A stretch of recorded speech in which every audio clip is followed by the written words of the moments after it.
Hi friends, welcome to Elclavidas Native Channel. Dana discuss खालामगोन UP TET examination नि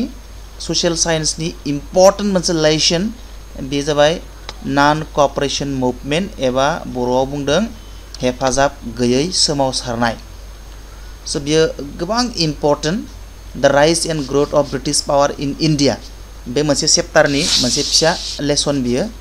So बियो बिराद important बेनिफ्राय मोनसे question थागोन आंनि मोनसे साननाय आंनि मोनसे expectation बेनिफ्राय non cooperation movement निफ्राय मोनसे उनाव मोनसे question थागोन आरो मोनसेबो कुइसनखौ जाहाथे नोंथांमोना गारा बेनि थाखाय आं नोंथांमोननो बे भिडिअखौ हगारदों नोंथांमोनाबो जाहाथे नायनानै बे एक नाम्बारखौ मिस खालामा सो फैजों दावगालांनोसै नाथाय गिबियावनो नोंथांमोननिसिम मोनसे खावलायनाय भिडिअआ मोजां जायोब्ला लाइक आरो शेयार कमेन्ट खालाम दाबाव फैजों दावगालांनोसै भिडिअखौ थाब गुसुं बानायगोन जोङो बर'सो नालाय थाब थाब बुजि मोनगोन जोङो बुंना गालांबाय थागोन लाखै लाखैनो आङो होमबा नोंथांमोना बुजि मोनगोन दा नायनोसै जोङो एक्चुअली हेफाजाब गैयै नन कॉपरेशन मुभमेंट एबा हेफाजाब गैयै सोमावसारनाय माने थारैनो मा बियो एक्चुअली मा बियो नन कॉपरेशन मुभमेंट माने जोङो मिनिंनिफ्रायनो बुजिनि नन मानेथ' नङै नेगेटिभ बियो कोऑपरेशन माने मा कोऑपरेशन माने थिक हेल्प जाया मावफानाय आरो मावफानाय सोरजोंबा खामानि मावफानाय सोरबा मावनाय खामानिखौ मावफानानै होनाय माने बेलेग ओंथि बुंनो थाङोबाथाय हेफाजाब होनाय टाइपआनो जायो बियो बर' सोदोब नागिरना मोनै नालाय बियो हेफाजाब होनायानो जादों आरो नानखौ होनायखाय हेफाजाब गैयै जादों हेफाजाब होनाय बा जोङो बेखौ बुजिना लानाय जोङो बेनि ओंथिया कोऑपरेशन माने हेफाजाब होनाय बा मावफानाय सोरजोंबा खामानि मावफानाय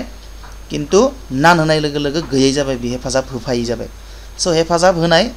माने मावफायै सोमावसारनाय बियो मा मावफायै सोमावसारनाय बा मा हेफाजाब गैयै सोमावसारनाय जोङो नायनि बारु हेफाजाब गैयै सोमावसारनाय माने हेफाजाब गैयै सोमावसारनाय माने जाबाय जोङो नायनि फार्स्टनियाव मा दोङो ब्रिटिशफोरा भारतखौ सासन खालामनो हानायनि मोनसेल' जाहोना जाबाय भारतफोरा ब्रिटिशफोरनि खामानियाव हेफाजाब होनाय तारमाने ब्रिटिशफोरा जे भारतखौ सासन खालामनो लाबाय ईस्ट इंडिया कम्पानिनि हेफाजाबजों आरो बे ब्रिटिशफोरा भारतखौ सासन खालामनो हानायनि एकमात्र कारना जाबाय मोनसेल' कारना जाबाय मा भारतनि मानसिफ्रा भारतनि नोगोरारिफ्रा ब्रिटिश गभर्नमेन्टनि एबा ईस्ट इंडिया कम्पानिनि खामानिफोराव मदद होफानाय माने मदद होफानाय माने मा ब्रिटिशआ जिहेतु भारतखौ सासन खालामबाय ब्रिटिशआ भारतखौ सासन खालामनाय लोगो लोगो मा ब्रिटिशनि अफिसा ब्रिटिशनि जाबाय जायखिजाया डिपार्टमेन्टआ अफिसा जाबाय बै अफिसफोराव जोंनि भारतारिनि मानसिफ्रा खामानि मावदोंमोन साख्रि मावदोंमोन ब्रिटिशफोरा स्कुल गायसनबाय फरायसालि गायसनबाय बै फरायसालिफ्राव जोंनि गथ'फ्रा फरायदोंमोन भारतनि जोंनि मानसिफ्रा साख्रि मावदोंमोन मास्टारफोर फोरोंगिरि साख्रि मावदोंमोन बा जायखिजाया जोंनि भारतनि जितु ब्रिटिशआ गायसननाय भारतनि अफिसफोराव गासै बांसिन मानसिफ्रा जेबा गिदिरानो जा फिसायानो जा बांसिनबो खामानिफोराव भारतनि मानसिफ्रा थारमाने साख्रि मावनानै ब्रिटिश सरकारखौ हेफाजाब होदोंमोन ब्रिटिशनि आन्डाराव थानाय अफिसफोराव भारतनि मानसिफ्रा खामानि मावनाय माने ब्रिटिशनि अफिसाव भारताव थानाय ब्रिटिशनि अफिसफोराव भारतनि मानसिया खामानि मावनाय माने ब्रिटिशनि सरकारखौ हेफाजाब होनाय ब्रिटिशनि अफिसाव खामानि मावनानै हेफाजाब होनाय दा बिनिखायनो नन कॉपरेशन मुभमेन्टआ जेनेबा जिहेतु भारतखौ गादबनानै दोनबाय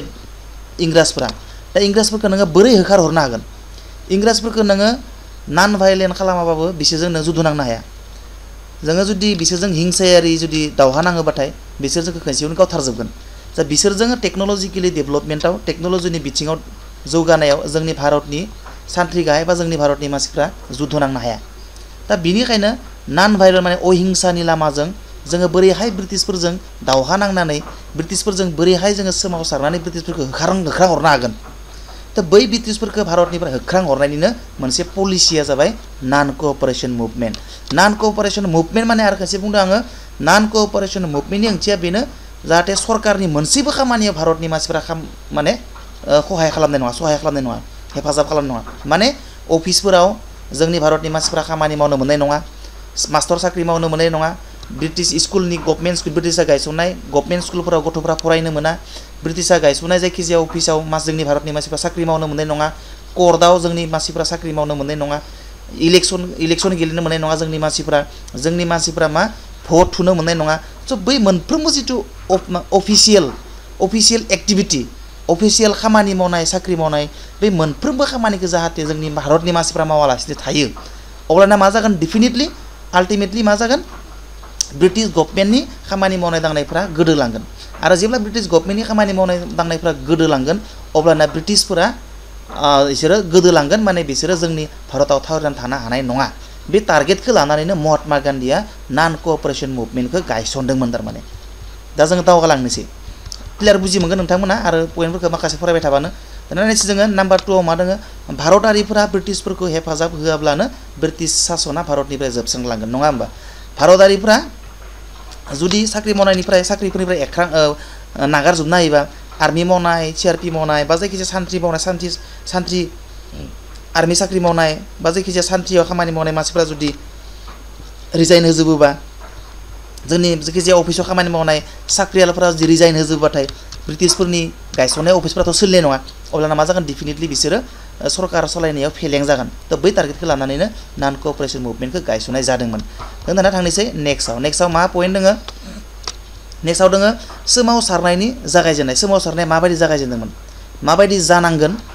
थारमाने बियो सोमावसारनाया माबायदि जानांगोन बे बुस्थुखौ थारमाने जेब्ला नन कअपारेशन मुभमेन्ट हेफाजाब गैयै सोमावसारनाय जितु पलिसि बे पलिसिखौ जेब्ला आजावदोंमोन बेयावनो बे पलिसिखौबो आजावदोंमोन जे बे मुभमेन्टआ माबायदि जागोन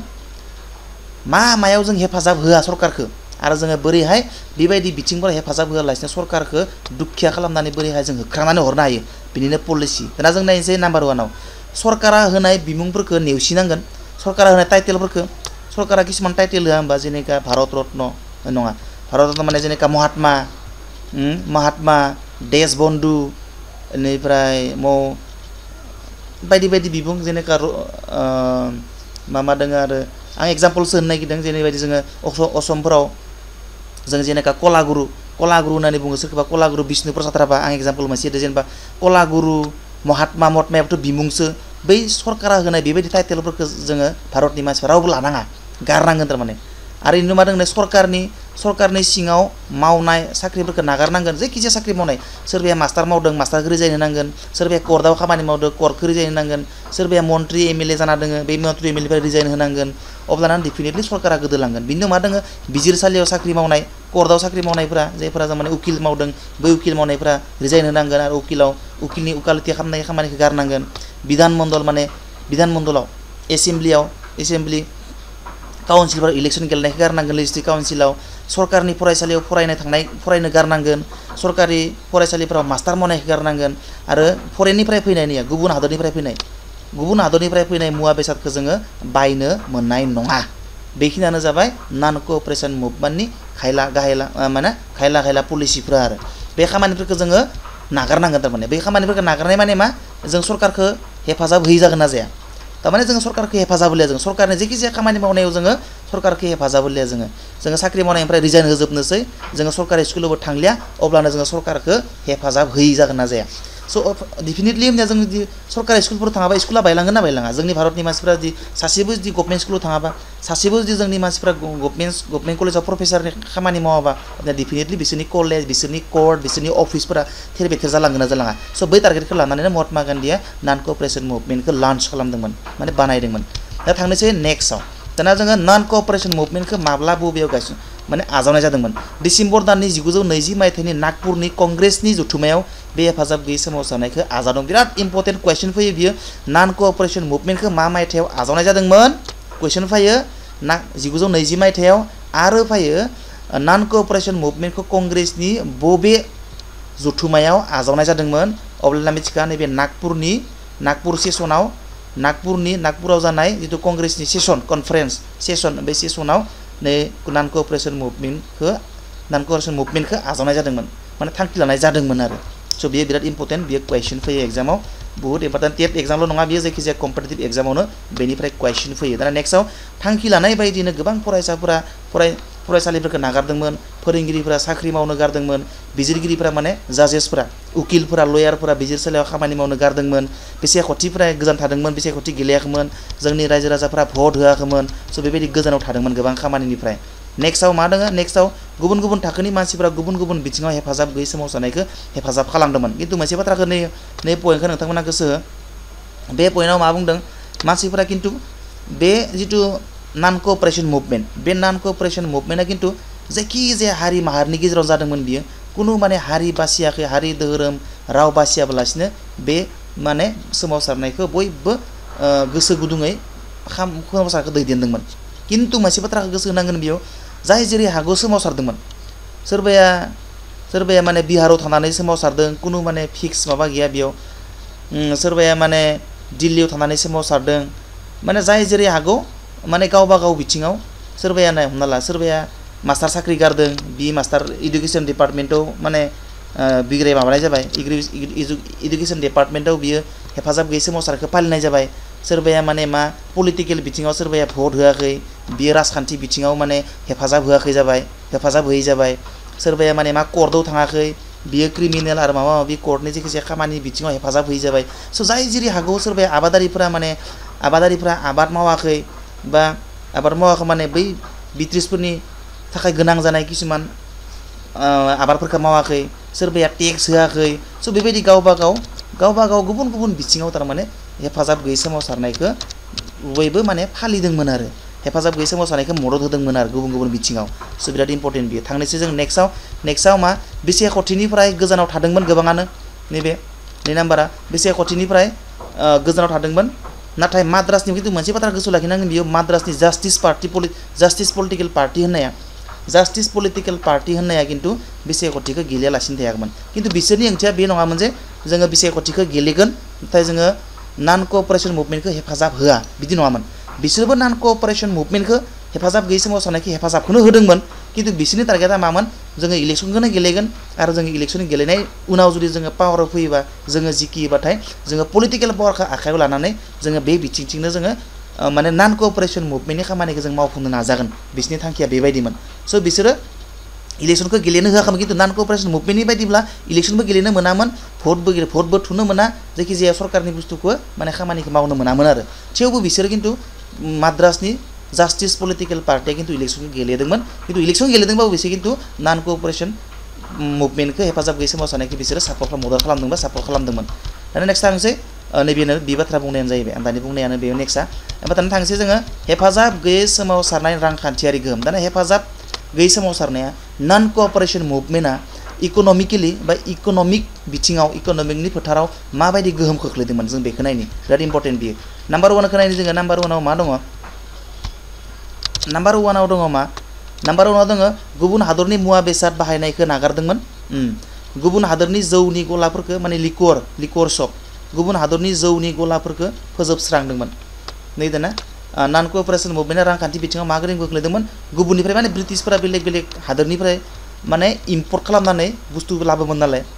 माबा बिजनेस खालामनो थाखाय बेफार फालांगि खालामनो थाखाय बै जिनिसफोरखौ बै मुवा बेसादफोरखौ भारतारिनि मानसिफ्रा बायाखैमोन आरो बाहेरानिफ्राय फैनाय जितु जौ दखान बै जौ दखानफोराव जोंनि मानसिफ्रा जौ लोंहैयाखैमोन बायाखैमोन आरो बै जौ दखानफोरखौ थारमाने जोंनि मानसिफ्रा डिस्ट्रय खालामदोंमोन आरो दा थांसै नेक्स्टआव मा दङ नैबे गुबुन हादरनिफ्राय लाबोनाय मुवा बेसादफोरनि आया 1921 आरो 1922 मायथाइनि गेजेराव खावसे बिबां खमायलांदोंमोन from 102 crore to RS 250 crore खमायदोंमोन थारमाने जेब्ला नन कोअपारेशन मुभमेन्टखौ खालामबाय भारतनिफ्रा नन कोअपारेशन मुभमेन्टखौ जेब्ला सलायबाय बे सलायनाय समायाव ब्रिटिशनि आया 1922 आरो 22 मायथाइयाव 102 crore 56 crore लासे नामि मारदोंमोन थारमाने साक्सेस जादोंमोन आरो बाहाय साक्सेस जासाबदोंमोन आरो जोंनि नन कोअपारेशन मुभमेन्टआ दाना नेक्स्टआव नायनोसै मा भारतनि दिहुनथाया बांदोंमोन भारतनि प्रडाक्शना बांदोंमोन थारमाने भारतनि प्रडाक्शना बिनिखायनो बांदोंमोन मानोना जोङो बाहेरानिफ्राय फैनाय बुस्थुफोरखौ लायाखैमोन रावबो भारतारिफोरा बायाखैमोन बेनिखायनो भारताव दिहुनजानाय भारताव प्रडाक्शन जानाय बुस्थुफोरखौ बांसिन जोंनि मानसिफ्रा बायदोंमोन आरो बेयाव भारतनि प्रडाक्शना माने बारायदोंमोन बेयाव भारतनि इनकामा बारायदोंमोन आरो दाना नै लिमिटेसन दङ मोननैसो लिमिटेसनखौ नायनो जोङो लिमिटेसन माने गाज्रि खामानि गाज्रि गोहोम गोग्लैनाय एनसिए माने नन कोअपारेशन मुभमेन्ट नैबे नन कोअपारेशन मुभमेन्टआ लासैनो खमायलांदोंमोन खिन्थु बियो खोब गोख्रोङैनो खामानि मावबाय थानो हायाखैमोन लासैनो खमायलांदोंमोन बिनि जसआ 2 नाम्बाराव दङ मा गुबुन हादोरनि जिफोरनि बेसेना रुजुनायाव भारतनि खादि जिनि बेसेना गोबां बांसिनमोन गुबुन हादोरनि जिफोरनि बेसेननि रुजुनायाव भारतनि खादि जिनि बेसेना गोबां बांसिनमोन जाहोनाव गोबां गोरिब मानसिफ्रा थारैनो गोब्राब मोनदों खिन्थु नन कोअपारेशन मुभमेन्टनि जाहोनाव लाब जादों जोंनि भारतनि प्रडाक्शना बारदों भारतनि प्रडाक्शना बांदों आरो ब्रिटिशनि जितु प्रडाक्शनफोर बे प्रडाक्शनफोरा खमिलांदोंमोन जोंनि भारतनि मानसिफोरा बाहायैखाय खिन्थु मोनसे बुस्थु जादोंमोन मा जोंनि भारताव प्रडाक्शन जानाय हिफोरा बा जायखिजाया प्रडाक्शनफोरा बिराद दाम गोसामोन थारमाने खिन्थु फरेननिफ्राय लाबोनाय गुबुन हादरनिफ्राय लाबोनाय बुस्थुफोरा खोब दाम खमनि बुस्थुमोन बिनिखायनो जोंनि गोरिब मानसिफोरा बेफोरखौ बायनानै बाहायनो हादोंमोन नाथाय भारतनि प्रडाक्शन जानाय खादि जिफोरा बिराद दाम गोसामोन जायनि जाहोनाव जोंनि भारतनि गोरिब मानसिफोरा बै बुस्थुफोरखौ बायनानै बाहायनो हायाखैमोन जिफोरखौ जोमनो हायाखैमोन गोरिब मानसिफोरा बै नन क'अपारेशन मुभमेन्टनि थाखाय गोबां प्रब्लेम जानांदोंमोन आरो दुखु खस्थ सहायनांदोंमोन थारमाने लाबबो जादों फारसेथिं खिन्थु फारसेथिं लकसनबो जादोंमोन आरो नन क'अपारेशन मुभमेन्टनि थाखाय दा ब्रिटिशनि सोलोंथायारि फसंथाननि अनगायै भारताव दाना मा जिहेतु मानसिफोरा ब्रिटिशनि सरकारि स्कुल थांनो गारबाय दाना भारतनिथ' मासा नांगौ बायदि थोजासे सरकारि स्कुल गैया भारतनि होमबा नोङो स्कुलाव मुवा थांनो दा स्कुल गारना लानानै बहुत मानसिफ्रानो ब्रिटिशनि स्कुलनि साख्रि जोंनि भारताव थानाय ब्रिटिशआ गायसननाय स्कुलफोरनि साख्रिनि पस्टखौ गारबाय साख्रिखौ गारबाय माबाबाय रिजाइन होबाय खिन्थु दानाथ' निजानि उदैखौ सलायनो थाखाय मोनसे साख्रि मावथारनांगोन दाना साख्रिखौ मुवा मावगोन भारतावथ' जेनेबा नांगौ बायदि स्कुल गैया कलेज गैया मुवा प्रफेसार मावनो नोङो बुवा मास्टार मावनो थ' बेबायदि प्रब्लेमाव जोंनि भारतनि मानसिफ्रा रांखान्थि बिथिङाव थानाय प्रब्लेमाव गोलैनो गोनां जादोंमोन आरो नन क'अपारेशन मुभमेन्टनि जाहोनाव दा नायनोसै आबादारि बिथिङाव मा गोहोम गोग्लैदोंमोन नन क'अपारेशन मुभमेन्टआ आबादारिफोरनि बाहागो लानाय गामि ओनसोलाव माने कान्ट्रि साइडआव मोनसे बाथ्राखौ गोसोआव लाखि बियो टाउन नैबेथ' टाउनाव जादोंमोन दिल्ली नोगोर बा जायखिजाया गिदिर सोहोरफोराव जादोंमोन खिन्थु बाहेरा गामि ओनसोलफोराव टाउननि बाहेरफोराव जितु नन क'अपारेशन मुभमेन्टआ माबायदि जादोंमोन बे नन क'अपारेशन मुभमेन्टखौ कान्ट्रि साइडआव एबा नोगोरनि बाहेराव दैदेनदोंमोन बाबा रामचन्द्रआ आबादारि आफादखौ लाफानानै बे नन क'अपारेशन मुभमेन्टनि खामानिफोरखौ मावदोंमोन आरो बियो मा खालामदोंमोन खाजना दैखांग्रा तालुकदार लेन्डलर्ड हानि बिगोमा बे हानि बिगोमा आरो खाजना दैखांग्राफोरनि हेंथायै आबादारिफोरखौ लानानै बाबा रामचन्द्रआ बे माने नन क'अपारेशन मुभमेन्टनि सहाय लानानै बियो बिग्रायखांदोंमोन बिनि उनाव नेक्स्टआव दङ मा आबादारिफोरनि सोमावसारनाया खाजनानि बिबांखौ खमायनो थाखाय बिबायारिनि जेंनाखौ फोजोबस्रांनो थाखाय दाबि खालामदोंमोन बे आबादारिफोराबो नन क'अपारेशन हेफाजाब गैयै सोमावसारनायखौ सामलायदोंमोन खिन्थु बिसोरनि थांखिफोरा बेलेग बयनिबो थांखिफोरा बेलेग नैसोरनि थांखिया जाबाय मा खाजनाखौ बिराद बारा खाङो नालाय खाजनानि बिबांखौ खमायनांगौ बिबायारिनि जेंनाखौ फोजोबस्रांनांगौ स' बेबायदि थांखि लानानै बिसोरो नन क'अपारेशन मुभमेन्टनि बेनारनि सिङाव थानानै सोमावसारदोंमोन दा थांसै नेक्स्ट दाना फिसा फिनला समाजारि खामानिखौ मावनो नागारदोंमोन फिसा फिनला समाजारि खामानि माने मा नैबे बिराद इम्पर्टेन्ट बाथ्रा दै फिसा खामानिफोरखौ भारतना मावदोंमोन जेरैबायदि 4 ग्रेडनि साख्रि आरो फिसा फिलानो हि सुनाय धुबि खानाय सिननाय बे खामानिफोरखौ खिन्थु जोंनि भारतनि मानसिफ्रा मावदोंमोन खिन्थु बे खामानिफोरखौनो मा खालामदोंमोन ब्रिटिशनि मानसिफ्रा जोंखौ लानानै बाहायदोंमोन जोंनि मानसिजों खानाय सिनजादोंमोन जोंनि सेलुनाव खानाय सिनजादोंमोन बिसोरनि मानसियाथ' गिदिर खामानि मावदोंमोन गिदिर साख्रि मावदोंमोन गिदिर अफिसार जादोंमोन खिन्थु जोंनि मानसिफ्रा सोरबा धुबि सोरबाया खानाय सिनग्रा सोरबाया मायबा सिनग्रा सेलुन होनानै जादोंमोन थ' बै जिहेतु ब्रिटिशनि मानसिफ्रा अफिसारफ्रा जोंनि खानाय सिनग्राफोरनि सायाव सोनारो बेनिखायनो जोंनि भारतनिफ्रा नन क'अपारेशन मुभमेन्टनि नेमखान्थि बायदियै मा खानाय सिननोबो गारदोंमोन धुबि जितु हि सुनाय दखान हि सुनाय गलाफोरखौबो मावनो गारदोंमोन थारमाने खानाय सिननाय जि सुनाय खामानिफोरखौ बन्द' खालामदोंमोन मानोना लेन्डलर्डफोरा बेफोर फिसा फिनला खामानिफोरनि थाखाय गाहाय थाखोनि मानसिफोरनि सायाव सोनारदोंमोन बिसोर थारमाने बै मानसिफोरनि सायावसो सोनारदोंमोन दानिया खानाय सिनग्राया जोंनि मानसि नालाय जोंनो खानाय सिननायखौ बन्द' खालामना होबाय दानिया मुवा सुयो ब्रिटिशनि मानसिफ्रा बै लेन्डलर्डफोरा खानायखौ मुवा सिन दानिया हिखौ मुवा सुयो थ' बेबायदि बिसोरखौ पस्ताय होदोंमोन आरो नन क'अपारेशन मुभमेन्टनि गेजेरजों दाना नै मोनसेया आबादारि आफादफोरा बिग्रायखांदोंमोन गावबा गावनि लेभेलाव दाना आबादारि आफाद मोनसे दादोंमोन आबादारि आफाद होननाय आबादारि आफादसो दादोंमोन गोसोआव लाखिनो गोनां बिराद इम्पर्टेन्ट बियो जवाहरलाल नेहरू आरो बाबा रामचन्द्रआ ज' नांनानै नैबे आबादारि आफादखौ दादोंमोन दाना एसे नेक्स्टआव नाथाय आबादारिफोरा कंग्रेसनि दैदेनगिरिफोरखौ दुखु होदोंमन आबादारिफोराबो गावबा गाव लेभेलाव जिहेतु सोमावसारदोंमोन नालाय खिन्थु